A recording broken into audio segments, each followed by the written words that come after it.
Really did have a great time at band camp, and I just wanted to say thank you to Larry for organizing that. Larry just did a fantastic job putting that whole thing together. Well, this morning, this is the second part of this series called Growth, and God could have set you on this gray, cold, desolate planet. You know that? I mean, he could have put us on this orb out in the middle of the stratosphere with just a bunch of gray dust and just enough water to live on. But he didn't do that, did he? I mean, this earth is just teeming with life. Boy, I mean, you've got animal life, you've got plant life, you've got vegetation. How many of you love a good plate of vegetables? Man, you fry them up and give me ranch, I'm good to go, man. And I love my veggies. I like them all both ways. I'm just kind of being silly. But I was thinking about it. Our earth, you know, it has rivers with fish. You've got the ocean life with the reefs, and it's brimming over with life. And you are part of that, aren't you? And anything that's living is growing, and that's what this is about. We're attempting as Christians to really grow. You know, I want to grow. I don't want to stay the same. How about you? I mean, my goodness, what was good 30 years ago was great for me then, but I want to be on the cutting edge of what God is saying into my life today. I don't want to ever get stale and cold and indifferent. So we're really trying to grow. Like I said, the series is called Growth. Last week was the foundational base for growing the church. It was all about burying ourselves. It was all about brokenness for all of us and just literally just being buried into the center of God's will. And one of the things that I said last week was that the church is the coming together of all of these healthy individuals. So when the healthy individual comes together with other healthy individuals, then the church grows. Now really the message was collective last week. It was about all of us. How do we as a church, how do we experience brokenness? How do we get planted? And then how do we begin to grow? Now today, I want to talk more about the idea of growing each individual in a healthy way. And today's talk is titled, Grow the Christian. Take your finger just like this, point at yourself and say, grow the Christian. Grow the Christian. I'm taking for my text today, Isaiah 28. It's another one of those texts that draws from this metaphor of planting, growing, sowing, and reaping, and how it all relates to the kingdom. I'm reading verses 23 to 29. Follow along with me. Listen to me. Listen and pay close attention. Does a farmer always plow and never sow? Is he forever cultivating the soil and never planting? Does he not finally plant his seeds? Black cumin, wheat, barley, and emmer wheat, each in its proper way and each in its proper place. The farmer knows just what to do, for God has given him understanding. A heavy sledge is never used to thresh black cumin. Rather, it is beaten with a light stick. A threshing wheel is never rolled on cumin. Instead, it is beaten lightly with a flail. Grain for bread is easily crushed, so he doesn't keep on pounding it. He threshes it under the wheels of a cart, but he doesn't pulverize it. The Lord of heaven's armies is a wonderful teacher, and he gives the farmer great wisdom. Now, the prophet Isaiah is pretty important. This text, this book from the prophet Isaiah is quoted more than any other prophet when we get to the New Testament. Jesus quoted from Isaiah more than any of the other prophets. And in fact, Paul, Peter, and John, all three of those apostles, they quoted from Isaiah more than any other prophet. So this is a pretty important work that we're reading about this morning. This is an interesting chapter, chapter 28.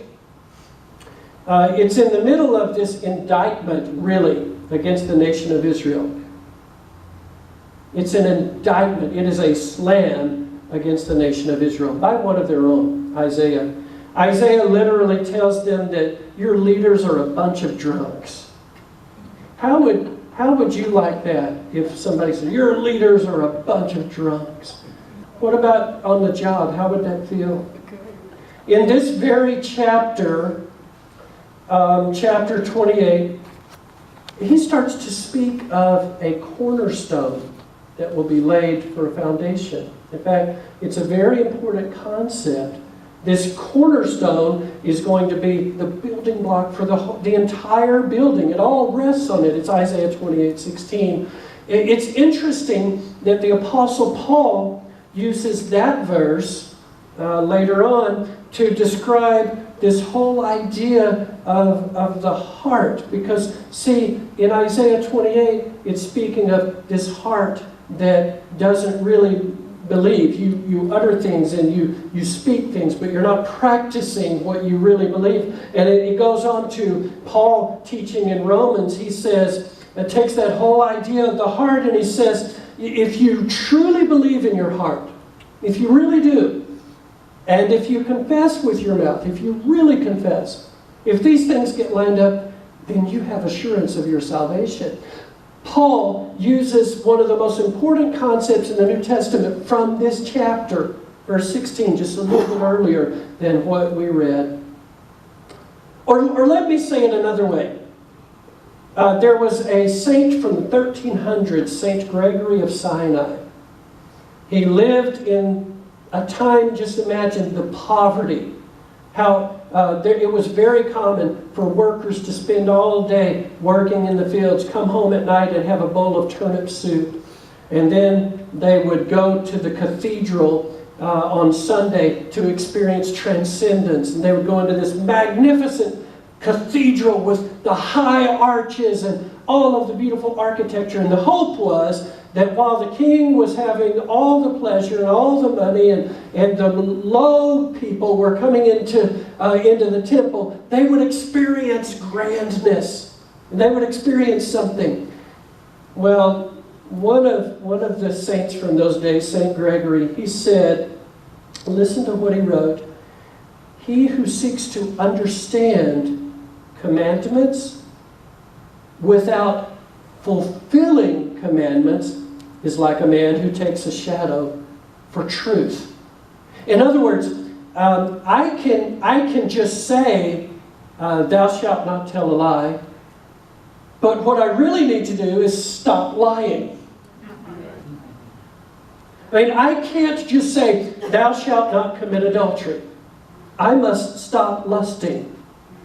See the difference? And this saint from the 1300s, St. Gregory, said, if you say it but you don't really believe it, you might as well think that shadow is the real you. That's not the real you. So if you know stuff but you don't do stuff, you're just like a man who thinks the shadow is the real person. And you see here in Isaiah 28 and then actually in the next chapter as well, chapter 29, God makes that profound statement, this people honor me with their lips, but their heart is far from me. And Paul takes that whole idea and says, believe it in your heart, confess it with your mouth, really believe it, really confess it, and you will be saved. So let's learn some important growth principles this morning. Some tips on growing your Christian.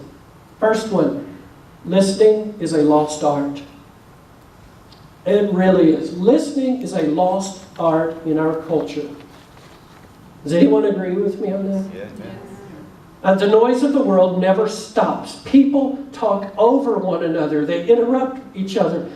We don't do, collectively as a culture, we don't do a good job of listening.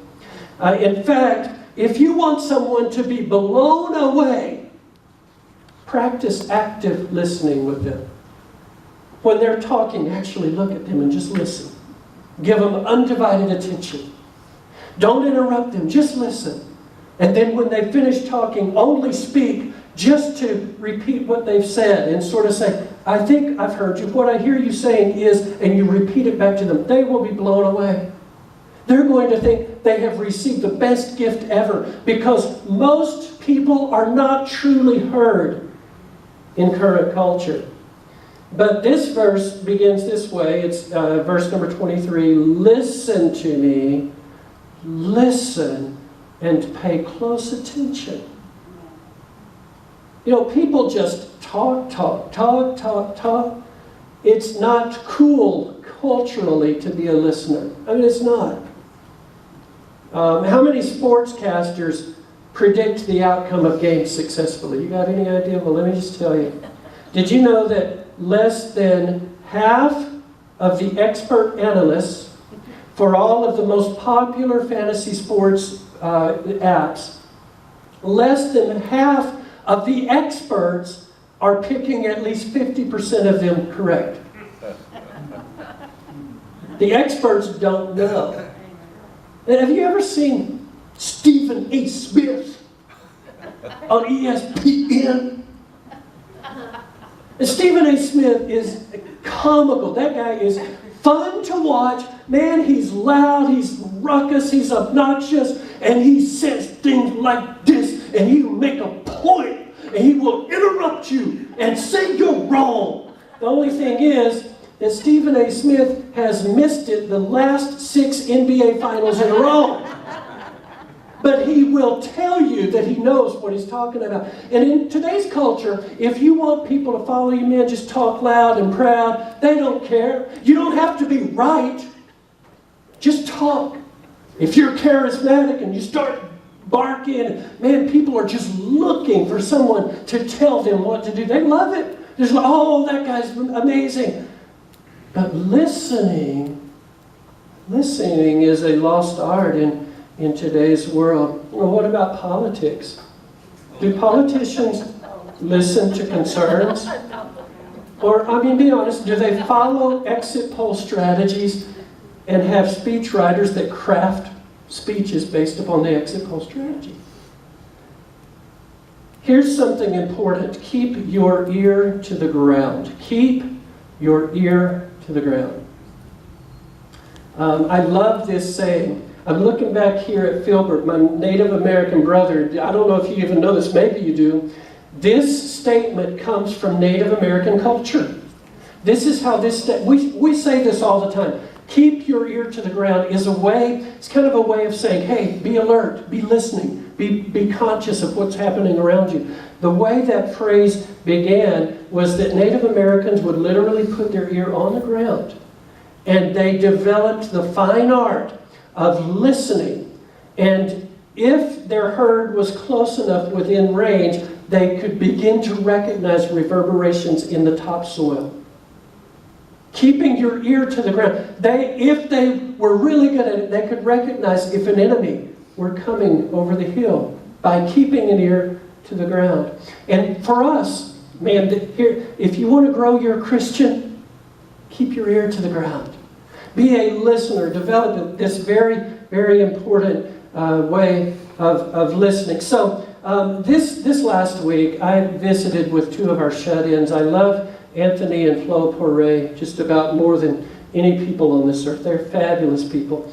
Both of them, you know, they're getting up in years. They cannot come for worship. The truth is, Anthony does not leave his home anymore. He goes out about once a month to go to the doctor. And that's about all he's able to do. And about once a month, he will call and say, Pastor, can you come by? Would you mind to drop by here? I just want to pay my tithes. Man, you want to visit from your pastor? That's all you got to do. Hey, would you come by here and want to pay some tithes? Man, every pastor worth his salt is going to be, yeah, you know I could squeeze some time in, brother. I'm joking. Some of you haven't found out the it's just a weird sense of humor that I have. But, I mean, it really is weird. Sometimes I don't get, I mean, you ought to try being me. It's not easy. But I went by to see Anthony and Flo, and they blessed my heart so much. And I said, I'm retired pastors, pastored 25 years in Stockton, Church of God in Christ, amazing couple. How many of you, like me, you miss Anthony and Flo at church? I miss this precious couple so much.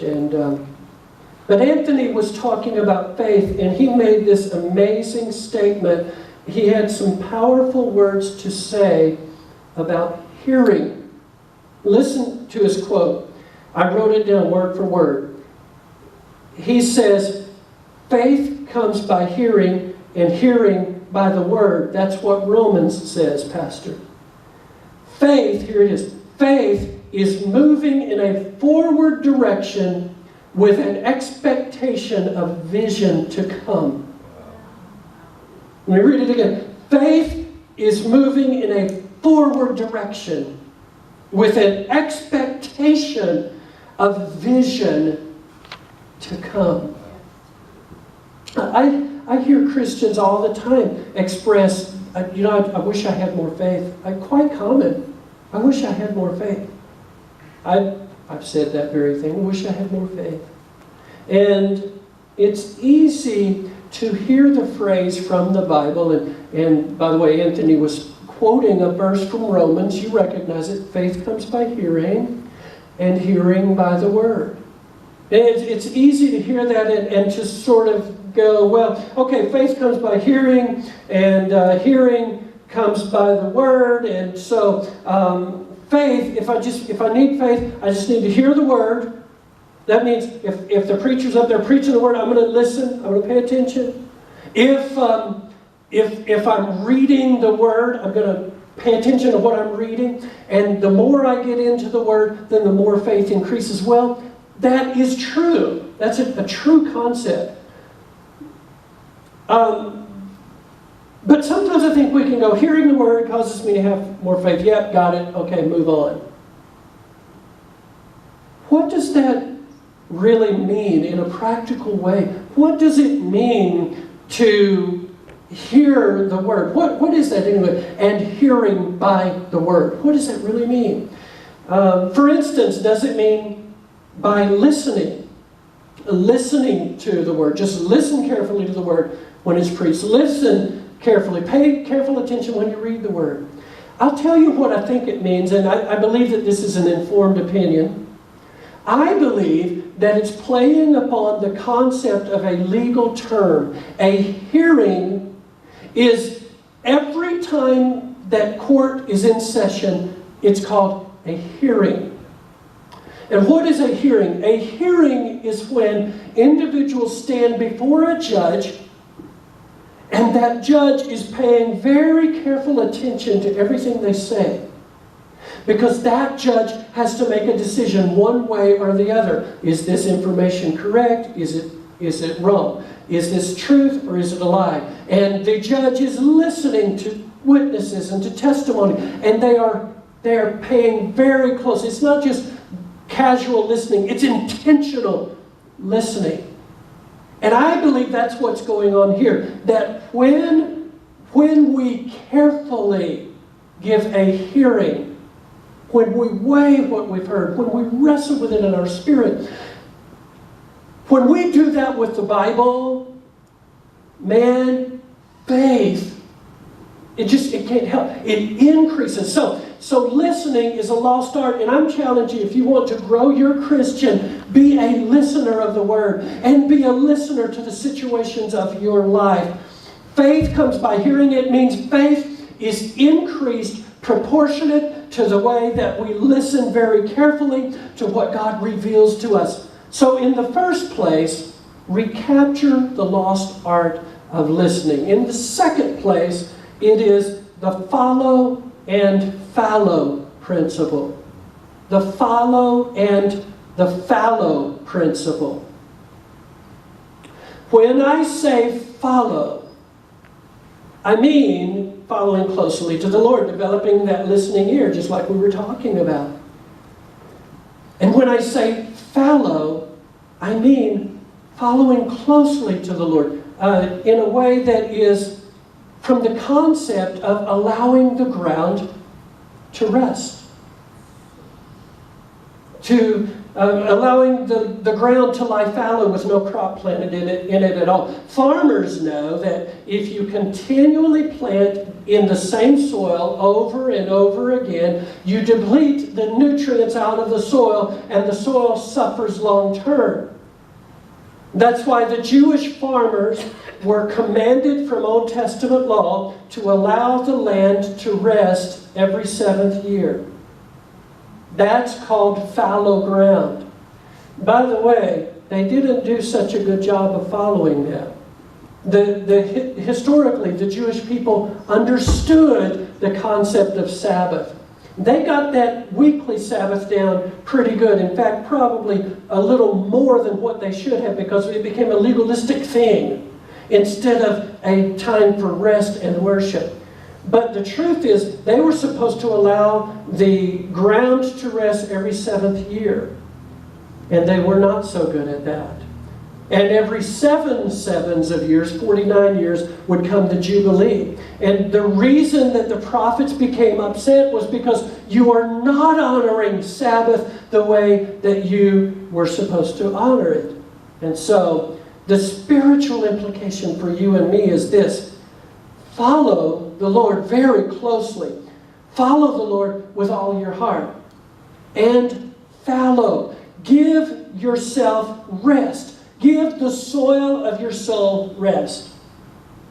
So when we hear the words fallow ground, we usually associate that with really just difficult soil. It's hard to till up. It's fallow. It's hardened. I remember when we lived in Colorado, we had on our property a lot of clay, and it was horrible. And we had a really high alkaline content, very salty, and it wouldn't drain properly, and it just created all kinds of problems. I remember one specific project I did one time. We built a white picket fence that went all the way around our property, and I got out there and tackled that thing. Man, we went and bought rough cut pine, and we cut it all up just into all the sizes. We had 4x4 posts, and with post hole diggers, I dug into that clay, and I put up 57 posts. And when it was over, I swore, I just said, if I never, ever see a pair of post hole diggers again, that'll be too soon. I mean, it was hard work. Sometimes life is like that. I remember our pastor, when we first went to Colorado, his name was Jasper Weaver.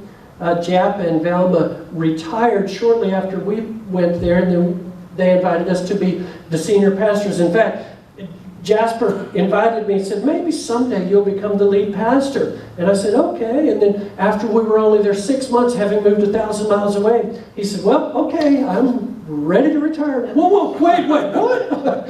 And in just a hurricane of events, I became the lead pastor, and we were there for 11 years. We loved and enjoyed our ministry. But Jasper tells a story about when he planted a church. Actually, he didn't plant the church. He took over a church in Layton, Utah. By the way, Randy Helm, the horse trainer that we all loved so much yesterday, he got saved under Pastor Jasper's ministry in that church in Layton, Utah. And I learned that yesterday talking with Brother. I never knew that. He said, oh yeah, he's the reason I'm serving God today. Just huge cowboy family. I mean, they were doing cowboy church before cowboy was even a term. They had already made it cool. But Jap tells the story about going and taking over this church in Layton, Utah, and it had been overgrown with weeds. And it was an eyesore to the community. And nobody wanted to come to the building. And Jap and Velma, they got up there, man, they started plowing ground, and they brought in topsoil and tilled it in, and started landscaping, created a little bridge and a brook that went through when the drainage happened. It's just like a stream, and flowers everywhere. It's just beautiful, like a garden. And he said, by the end of the project, every girl in town wanted to get married at our church. It's so pretty. They want to come out there and take pictures. And one day, we're standing in the lobby, looking out at the garden, and one of the guys in the church looked at it, and he says to me, Isn't God's handiwork so beautiful? And Jap never missed a quip. He always was right there. He said, yeah, but you should have seen it when he had it to himself. Sometimes we have to work hard with soil. And sometimes it's that way in the soil of our souls. Some soil is easy to plant in. Some isn't. Some ground is fallow and it's hard and it takes a lot of work to get it to break up to receive the seed. Or maybe you have to till in some other soil to make it receive the seed. But eventually, for you and me, the soil conditions get right. And wouldn't it be ridiculous to keep tilling the soil and breaking up the soil and tilling the soil and breaking up the soil and never plant anything? And keep breaking it up and tilling that soil and just making it ready to receive the seed, but never plant anything. I mean, that would be ridiculous. Who does that? But yet, I think that that's really what's going on here. That if we don't really truly receive with our heart the Word and ask God to plant it and let the roots go deep and all of that, then we're just, Isaiah says, you're just tilling up the soil. Don't you eventually plant? And notice this. Listen to these phrases all throughout this text. Pay close attention. These verses 26 to 28. Pay close attention to how the farmer is being careful and cautious, and he is doing everything he can to help this crop be successful. Just look at it. The farmer knows just what to do. A heavy sledge, you never use a heavy sledge. It's beaten with a light stick. I mean, just the imagery that this gives us. The wheel is never rolled on cumin. It's beaten lightly with a flail. Look at verse 28. Grain for bread is easily crushed. He doesn't keep on pounding it. He knows this. He doesn't pulverize it. You treat the soil right with time to rest, proper nutrients, and you respect the seed, you treat it right. And that leads us to the third and last point, planting in the proper way and place. Planting, but in the proper way and place. Notice these words from verse number 25. Does he not finally plant his seeds? Black cumin, wheat, barley, emmer wheat. Each in its proper way and each in its proper place. Flo Poirier, this last week when I was visiting Anthony and Flo, she said something so amazing. I said, Flo, can I share that? I promise to give you credit. She said, as Christians, our roots have to go down deep. If the roots are deep, we'll be just fine. If the roots don't go down deep, then we're not going to survive. Flo said, if we're rooted in Jesus Christ, it doesn't matter what happens on the surface. Those roots are going way down deep, and it's holding us in the testing time, in the time of the storm. She said, whatever happens above the surface, let it happen. Up above the surface, man, the wind is blowing, leaves are falling off the tree. Sometimes a branch gets broken off because it's such an intense storm. It can be chaos up above the surface. But she looked at me, she said, but Pastor, if the roots go down deep, you're going to stand the test of every storm that comes your way. Amen. And as we are, I said, Flo, that's perfect. We're talking about growth. We're growing. We want our roots to go down so deep that no matter what touches us on the surface, it will be okay. So let's review. Here's what this text teaches you about growing your Christian. Listening is a lost art. It means listen carefully. The follow and the fallow principle. That means let your ground have its rest. Now, maybe that's a good word for some of you this morning. Just a season of rest for the soul. And planting in the proper way and place. Get your private garden right. Get your private garden right. This is too important, you guys. This is so important. We've got to get it right. Now, here's the takeaway from this message this morning. In of everything, I hope you'll remember this. It is consult the Father's Almanac. You've heard of the Farmer's Almanac. Consult the Father's Almanac. What is the Father's Almanac? Well, for this morning, it's the Word of God. Amen. That is the almanac for our garden. I had a friend in Colorado. Norman was a rancher and a farmer. And I remember one year we had a drought. And I was talking to him. I said, Norm, it's got to be pretty tough on you guys. You're not getting enough rain. And he looked at me and said, oh, no, Pastor, we don't worry about that. He said, and it's just as country as day is long, he looked at me and he said, the good Lord's going to give us exactly 9 inches of water. He says, God always gives us 9 inches. He said, Pastor, I consulted the almanac. For our area, we're going to get our 9 inches. He said, now the only way it works, some years we might get a little less. Some years we might get a little more. But we know we're going to get our 9 inches. Now, for you and me, we're going to get our 9 inches. Some years, it may feel like, oh, I'm not getting my 9 inches. Maybe we're a little low. Some years, it's just a year of blessing. I mean, it's just over and above. It's over the top.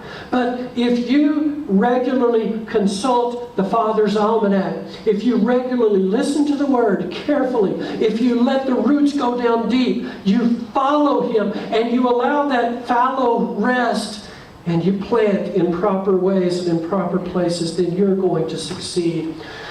Listen one last time to the words that we read about the farmer. The farmer knows just what to do, for God has given him understanding. The Lord of Heaven's army is a wonderful teacher, and He gives the farmer great wisdom. I want you to watch a depiction that I think connects this sermon together real well. Go ahead, Ines. In researching for Scouting the Divine, I spent time with a farmer in Nebraska and a vintner in Napa Valley, California. Both mentioned the principle that when you allow the land to lie fallow or rest, that the next crop or harvest is always better. Because plants and vines take nutrients out of the soil, the longer that you don't plant, the more the soil can restore itself. I can't help but see the parallel in my own life.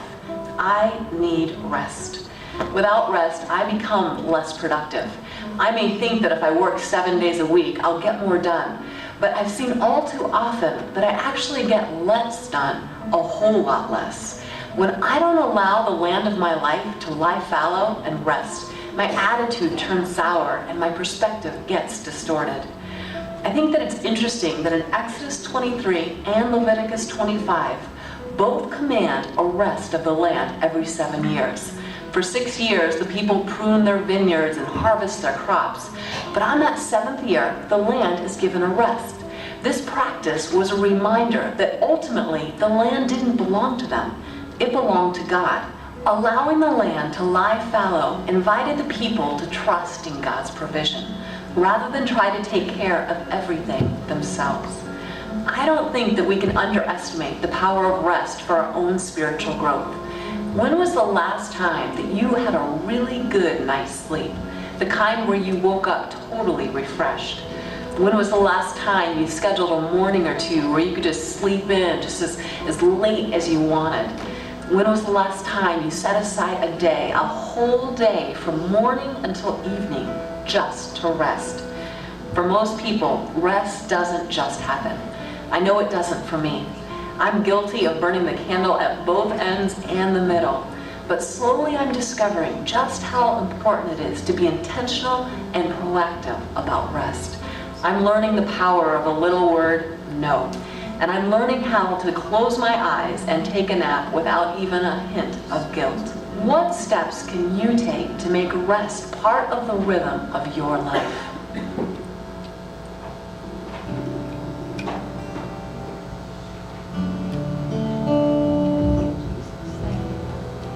Heavenly Father, thank you so much that you give us rest, Lord. You tell us in Matthew 11:28, come to me, all you who are weary and heavy burdened, I will give you rest.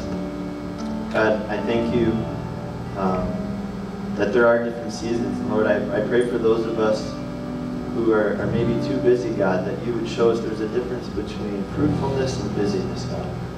And I pray that we could say no to those fruitless pursuits, God.